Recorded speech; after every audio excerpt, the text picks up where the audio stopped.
Hi friends. ఇప్పుడు నేను చెప్పబోయే topic unit banking. Unit banking merits, demerits. అసలు యూనిట్ బ్యాంకింగ్ అంటే ఏంటి? Under unit banking and individual bank operates through a simple office. అంటే ఇందులో ఒకే ఒక బ్యాంకు వ్యవహారాలని, బ్యాంకింగ్ వ్యవహారాలని నిర్వహిస్తూ ఉంటుందన్నమాట అండి. అంటే దీనికి బ్రాంచీలు ఉండవు. Under unit banking and individual bank ఒకే ఒక bank operates through a simple office. ఒకే బ్యాంకు ద్వారా అది బ్యాంకింగ్ వ్యవహారాలు నిర్వహిస్తూ ఉంటుంది. The size and area of a operation of a bank is much smaller as compared a bank of branch banking system. Branch బ్యాంకింగ్లో ఉన్నటువంటి బ్యాంకుతో మనం పోల్చినట్లయితే యూనిట్ బ్యాంకింగ్ సిస్టంలో బ్యాంకు చాలా చిన్నదన్నమాట అండి. పరిమాణంలో కానీ, నిధుల్లో కానీ అన్నింటిలో కూడా చాలా చిన్నదిగా ఉంటుంది. The size and area of ఆపరేషన్లు కానివ్వండి, అదే వ్యవహారాలు కానివ్వండి, ఇవన్నీ ఏది చూసుకున్నా, డిపాజిట్లు కానివ్వండి, లోన్స్ కానివ్వండి, ఇవన్నీ చూసుకున్నట్లయితే మనకి ఈ యూనిట్ బ్యాంకులో ఉండేటువంటి బ్యాంకు బ్రాంచ్ బ్యాంకింగ్లో ఉండేటువంటి బ్యాంక్ కంటే చాలా తక్కువ మొత్తంలో ఉంటాయన్నమాట. This system developed in USA. ఇది ఎక్కడ డెవలప్ అయిందండి? యూఎస్ఏలో డెవలప్ అయింది. అంచేతనే దీన్ని USA banking, American banking system అని కూడా అంటారు. It is also called American banking system. It is a independent bank. It has no branches. ఇది ఒక స్వతంత్రమైనటువంటి బ్యాంకు. దీనికి బ్రాంచీలు అనేవి ఉండవన్నమాట. ఒక బ్యాంకు బ్రాంచీలు లేకపోతే దాన్ని ఏమంటాం అంటే యూనిట్ బ్యాంకింగ్ అంటాం. బ్రాంచీలు ఉంటే బ్రాంచ్ బ్యాంకింగ్ అంటాం అనమాట. మెరిట్స్ చూసినట్లయితే local development. As the unit banking is a localised banking, it has the knowledge of local problems and serves the needs of local people in better manner. As the unit banking is a localized banking. అంటే ఇది లోకల్గా ఉన్నటువంటి bank అనమాట అండి. ఒక ప్రాంతంలో స్థాపించారంటే ఆ ప్రాంతంలోనే ఉంటుంది. ఇంకా వేరే ప్రాంతంలో దీని బ్రాంచ్లు అయ్యి ఉండవు కాబట్టి ఏ ప్రాంతంలో ఉందో ఆ ప్రాంతానికి చెంది ఉంటుంది. అంచేత it has the knowledge of local problems. ఆ లోకల్లో ఉన్నట్టు ఆ ప్రాంతీయ సమస్యల గురించి కానీ, ఆ ప్రజల అవసరాల గురించి కానీ దీనికి సంపూర్ణ అవగాహన ఉంటుంది. అంచేత వీళ్ళు వ్యాపారాన్ని చాలా బాగా నిర్వహించడానికి అవకాశం ఉంటుందన్నమాట అండి. The funds of the locality are used for the local development only. ఏ ప్రాంతంలో అయితే డిపాజిట్లు సేకరించారో, ఏ ఫండ్స్ సేకరించారో ఆ ప్రాంత అభివృద్ధికే వాటిని ఖర్చు పెడతారనమాట అండి. ఏ ప్రాంతంలో బ్యాంకు ఉంది ఆ ప్రాంతంలో అంటే ఇక్కడ బ్రాంచ్ బ్యాంకింగ్ అయితే ఒక బ్యాంక్ ఉంటుంది, దేశం మొత్తం డిపాజిట్లు ఉంటాయి. అక్కడ డిపాజిట్లు ఇక్కడికి, ఇక్కడ డిపాజిట్లు అక్కడికి ట్రాన్స్ఫర్ అవ్వడానికి అవకాశం ఉంటుంది. కానీ ఒకే ఏరియాలో ఇక్కడ బ్యాంక్ ఉండడం వల్ల ఆ ఏరియాలో తీసుకున్నటువంటి డిపాజిట్లు, సేకరించినటువంటి డిపాజిట్లు ఏం చేస్తారో ఆ ఏరియాలోనే అప్పులు ఇస్తారు. ఆ ఏరియా డెవలప్మెంట్కే వీళ్ళు ఈ బ్యాంకింగ్ సిస్టంలో అవకాశం ఉంటుందన్నమాట అండి. తర్వాత రెడ్యూస్ ఇంబ్యాలెన్స్. అంటే ఇంబ్యాలెన్స్ అంటే ఇక్కడ ఏంటంటే ప్రాంతీయ అసమానతలు తగ్గించడం. Unit banking promotes regional balance. Regional balance అంటే ప్రాంతీయ సమానతలను ఇది ప్రోత్సహిస్తుంది అనమాట. Since there is no transfer of resources from backward areas to industrial centres. అంటే ఇందులో ఈ బ్యాంకింగ్ సిస్టంలో బ్యాక్వర్డ్ ఏరియాలో సేకరించినటువంటి నిధులు ఏవైతే ఉన్నాయో వాటిని ఇండస్ట్రియల్ ఏరియాకి ట్రాన్స్ఫర్ చేయడం జరగదన్నమాట అండి. ఇంచేతను ఏ ప్రాంతంలో ఉన్న బ్యాంకు నిధులు ఆ ప్రాంతంలోనే ఉంటాయన్నమాట. This helps to reduce regional imbalance. ఇది దేనికి సహాయపడుతుందంటే రీజనల్ ఇంబ్యాలెన్స్కి తగ్గడానికి, అంటే ప్రాంతీయ అసమానతలు తగ్గడానికి ఇది దోహదం చేస్తుంది అనమాట అండి. Next easy management.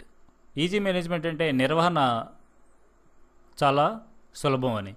The supervision and management of A unit bank is much easier and effective. అంటే ఎందుచేతనంటే అండి ఇక్కడ ఒకే బ్యాంక్ ఉంటుంది కాబట్టి మనం ఏం చేయొచ్చు, చాలా తక్కువగా ఉంటాయి వ్యవహారాలు కాబట్టి దాని మీద సూపర్విజన్ చేయడానికి కానీ నిర్వహించడానికి కానీ చాలా సులువుగా ఉంటుంది. పైగా దాన్ని ఎఫెక్టివ్గా మనం చేయడానికి అవకాశం ఉంటుంది. There is less scope for fraud and faults. మోసాలు, తప్పులు జరగడానికి చాలా అవకాశం చాలా తక్కువగా ఉంటుందన్నమాట అండి. మోసాలు, తప్పులు జరగడానికి అవకాశం చాలా తక్కువగా ఉంటుంది. అదే బ్రాంచ్ బ్యాంకింగ్ సిస్టంలో నెంబర్ ఆఫ్ బ్రాంచెస్ ఉంటాయని చేత సూపర్విజన్ కష్టం అవుతుంది.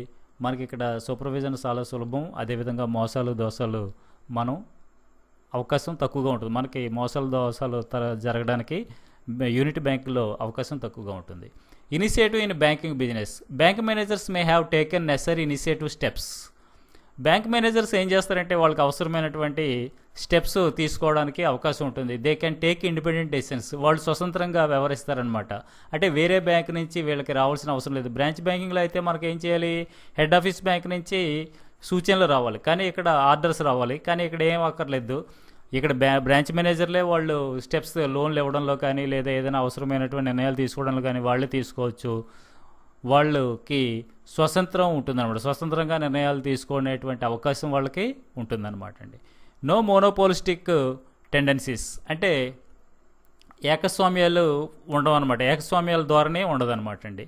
There is no possibility of developing monopolistic tendencies as unit bank are generally small in size. ఏం చేతనంటే చాలా చిన్నదిగా ఉంటాయి. నిధుల విషయంలో కానీ, పరిమాణాల విషయంలో కానీ, ఆపరేషన్స్ విషయంలో కానీ చాలా స్మాల్ ఇన్ సైజు కాబట్టి ఇది మోనోపాలిస్టిక్ టెండెన్సీస్కి అవకాశం తక్కువగా ఉంటుంది ఈ బ్యాంకింగ్ సిస్టంలో.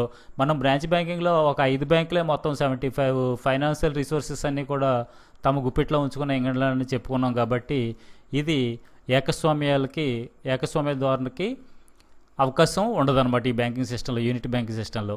No inefficient branches. Under the system there is no place for inefficient and weak branches. ఇందులో ఇన్ఎఫిషియంట్ అంటే సామర్థ్యం లేకపోవడం కానివ్వండి, అలాగే వీక్ అంటే నష్టాలతో నడిచేటువంటి బ్రాంచ్లకి అవకాశం ఉండదన్నమాట. No protection is given to such banks. ఏదైనా ఒక బ్యాంక్ నష్టం వచ్చిందంటే ఆ మూసేయడమే కానీ నష్టాలతో కొనసాగేటువంటి అవకాశం ఉండదు. అదే బ్రాంచ్ బ్యాంకులో అయితే ఏమవుతుందంటే అండి, నష్టాలతో కొన్ని బ్రాంచీలు వచ్చిన లాభాలు వచ్చే బ్రాంచీల నుంచి వాటిని కవర్ చేయడానికి అవకాశం ఉంటుందన్నమాట. నో ఇన్ఎఫిషియంట్ బ్రాంచెస్ అంటే ఇందులో నష్టాలు వచ్చేటువంటి బ్రాంచీలు ఉండవు. వాటికి ఎవరు కూడా రక్షణ కల్పించడానికి అవకాశం కూడా ఉండదన్నమాట అండి. తర్వాత యూనిట్ బ్యాంకింగ్ డిమెరిట్స్ చూసినట్లయితే no distribution of risks in this system only single bank doing operations. ఇందులో యూనిట్ బ్యాంకింగ్లో ఒకే బ్యాంకు బ్యాంకింగ్ వ్యవహారాలు చేస్తూ ఉంటుంది. So risk cannot distribute among other banks. అంచేత వేరే బ్యాంకులు ఇంక పంచడానికి ఇందులో అవకాశం ఉండదన్నమాట అండి. అంటే మనకేంటి, బ్రాంచ్ బ్యాంకింగ్లో ఒక బ్రాంచ్లో నష్టం వస్తే ఏం చేయొచ్చు, ఆ నష్టాన్ని వేరే ఇతర బ్రాంచ్ల నుంచి మనం బదిలీ చేసి నష్టాన్ని భర్తీ చేయడానికి అవకాశం ఉంటుంది. కానీ in this system only single bank doing operations, so risk cannot distribute among other banks. అంచేత దీంట్లో నష్టం వచ్చినట్లయితే ఒకే బ్యాంకు వ్యాపారం చేస్తుంది కాబట్టి ఆ బ్యాంకు నష్టం వచ్చినట్లయితే దాన్ని ఇతర బ్యాంకులకి పంచడానికి అవకాశం ఉండదన్నమాట అండి. తర్వాత inability to face crisis. Limited resources of the unit banks restricts their ability to face financial crisis. అంటే ఇక్కడ బ్యాంకు పరిమాణం చాలా తక్కువగా ఉంటుంది కాబట్టి నిధులు ఎలా ఉంటాయి, చాలా తక్కువగా ఉంటాయి, రిసోర్సెస్ చాలా తక్కువగా ఉంటాయి కాబట్టి ఫైనాన్షియల్ క్రైసిస్ని ఎదుర్కోవడానికి అవకాశం ఉంటుంది అనమాట అండి. రిస్ట్రిక్షన్స్ అంటే ఫైనాన్షియల్ క్రైసిస్ అంటే ఆర్థిక సంక్షోభం ఎదుర్కోవడానికి కొన్ని అవరోధాలు ఉంటాయి. Unit banks are not in a position to meet a sudden rush of withdrawals. అంటే ఒకేసారి మొత్తం అందరూ డబ్బులు విత్డ్రా చేసుకుంటామంటే వాళ్ళందరికీ అమౌంట్ సరిపెట్టలేనటువంటి పరిస్థితి ఈ బ్యాంకులో ఉంటుంది. అదే బ్రాంచ్ బ్యాంక్ అయితే పక్క బ్రాంచ్ నుంచి తీసుకొచ్చి వాళ్ళకి డిపాజిట్దారులకి సొమ్ము తిరిగి ఇవ్వడానికి అవకాశం ఉంటుంది. డిపాజిట్దారులు అందరూ సొమ్ము అడిగినట్లయితే ఏ బ్యాంక్ ఇవ్వలేదనుకోండి, అది యూనిట్ బ్యాంకింగ్లో కొంచెం ఎక్కువ మంది అడిగినట్లయితే ఇది ఫైనాన్షియల్ క్రైసిస్ ఎదుర్కోవడానికి అవకాశం ఉంటుందన్నమాట. Lack of specialization. Due to their small size unit banks are not able to introduce and enjoy the advantage of division of labour and specialization. అంటే ఇక్కడ దీని చాలా పరిమాణం చాలా చిన్నదండి. యూనిట్ బ్యాంక్ పరిమాణం చాలా చిన్నది. Units bank are not able to introduce and enjoy the advantages of division of labour. శ్రమ విభజన పొందేటువంటి ఉపయోగాలు పొందలేరు, అలాగే ప్రత్యేకీకరణ పొందే ప్రయోజనాలు కూడా పొందలేరు.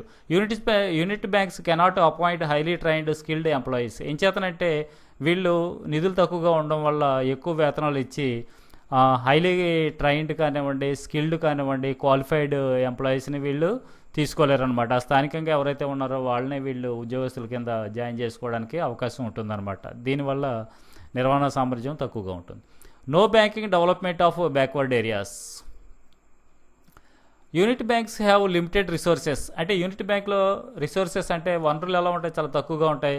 So they cannot start banking business in backward areas and also rural areas. అంచేత ఇప్పుడు ఎక్కువగా వ్యాపారం చేయాలంటే ఎక్కువ లాభాలు వచ్చే చోట ఎవరైనా వ్యాపారం చేస్తారు, కానీ నష్టాలు వచ్చే చోట, వ్యాపారం డల్గా ఉన్న చోట ఎక్కడ వ్యాపారం చేయరు. కాబట్టి యూనిట్ బ్యాంక్స్ చాలా పరిమితంగా ఉంటాయి, రిసోర్సెస్ చాలా పరిమితంగా ఉంటాయి. కాబట్టి అవి బ్యాక్వర్డ్ ఏరియాలో కానీ అదేవిధంగా గ్రామీణ ప్రాంతాల్లో కానీ వ్యాపారాన్ని ప్రారంభించలేవు. ఎందుచేతను వాటికి ఉన్నటువంటి వనరులు చాలా తక్కువగా ఉంటాయి, నష్టాలు వస్తే కోలుకోలేవు. కాబట్టి అవి వెనుకబడిన ప్రాంతాల్లో కానీ లేదా గ్రామీణ ప్రాంతాల్లో కానీ వ్యాపారాన్ని ప్రారంభించడానికి ఈ సిస్టంలో అవకాశం. తర్వాత ఫిఫ్త్ పాయింట్ చూసినట్లయితే difference in interest rates. In this system there are many individual banks. ఇందులో అనేక రకాలైనటువంటి స్వతంత్ర బ్రాంచీలు ఉంటాయండి. ఒక బ్రాంచ్ బ్యాంకింగ్లో అయితే ఏమవుతుంది, ఒక బ్యాంకు దేశం అంతా బ్రాంచీలు కలిగి ఉంటుంది. కాబట్టి ఆ బ్యాంకు ఒక ప్రదేశంలో ఏ రేట్ అయితే ఉందో అన్ని చోట్ల అదే రేట్ ఉంటుంది. కానీ ఇక్కడ in this system there are many individual banks, అనేక రకాలైనటువంటి స్వతంత్ర బ్రాంచీలు ఉంటాయి. So the interest rates are difference from place to place. అంటే ఒక ప్రాంతానికి ఇంకో ప్రాంతానికి మధ్య ఈ రేట్లు అంటే వడ్డీ రేట్లు తేడాగా ఉంటాయి అన్నమాట. ఒక ప్రాంతంలో ఒక వడ్డీ రేటు ఉంటే ఇంకో ప్రాంతంలో ఒక వడ్డీ రేటు ఉంటుంది అనమాట. అంటే అన్హెల్తీ కాంపిటీషన్, అనారోగ్యకరమైనటువంటి పోటీ. Unit banks are independently run by different managements. Unit banks అనేవి ఒకే మేనేజ్మెంట్. బ్రాంచ్ బ్యాంకింగ్ అంటే 5 బ్యాంకులు ఉంటాయండి. మొత్తం దేశంలో ఉన్న బ్యాంకులన్నీ 5 బ్యాంకుల కిందే పనిచేస్తాయి బ్రాంచ్ బ్యాంకింగ్ సిస్టంలో. కానీ యూనిట్ బ్యాంకింగ్ సిస్టంలో ఒక బ్యాంకు ఒక మేనేజ్మెంటే, ఒక యాజమాన్యమే ఉంటుంది. కాబట్టి only individual management and individual supervision. కాబట్టి ఒక బ్యాంక్ ఉంటుంది కాబట్టి అనేక రకాలైనటువంటి బ్యాంకులు ఉంటాయి. Unit banks are independently run by different managements. అనేక రకాలైనటువంటి మేనేజ్మెంట్లో ఇవి పనిచేస్తూ ఉంటాయి. This may lead to undesirable competition among different unit banks. ఈ బ్యాంకుల మధ్య